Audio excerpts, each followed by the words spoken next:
Tayo ditong mga kinatawan ay ibinoto lamang ng ilang libong Pilipino. Ngunit ang kasama natin ngayon ang Pangulong Duterte, ang most voted Philippine leader ng 2016. At ang kanyang anak, Vice President Sara Duterte, ang most voted Philippine leader naman ngayong 2022. I would like to manifest na gusto ng sambayanang Pilipino ang pagdurog niya sa mga kriminal, durugista at NPA na terorista. Kaya sila ibinoto at patuloy na mahal ng mga Pilipino. Kaya gusto natin ng patas na hearing. Sana sinama natin dito ang libo-libong mga magulang na ang mga anak ay biniktima ng mga durugista. Ang mga ordinaryong Pilipino na naglalakad galing trabaho, tapos sinaksak o pinatay ng adik, lahat ng mga kababaihan, na kahit pati infant na babae ay ginahasa na ng adik. Libo-libo rin ang kanilang mga magulang at mahal sa buhay na wala dito ngayon. Awang-awa ang mga Pilipino sa mga inosenteng pamilyang na ito, kaya niluklok ng bansa ang Pangulong Duterte. Ang drug war ng Pangulo ay policy lamang. Hindi ito natupad kung hindi ito pinondohan ng Kongreso ng 6 na taon. Majority pa nga dito sa mga kinatawan ay naka-Duterte fist pa nung buong 6 na taon eh.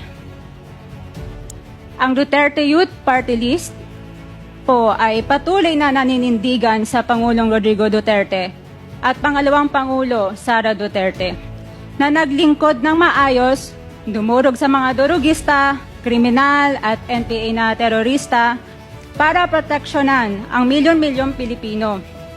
Bakit wala nag-iimbestiga dito o nag-iimbita sa atin sa sobrang raming Pilipino na biniktima ng mga durugista?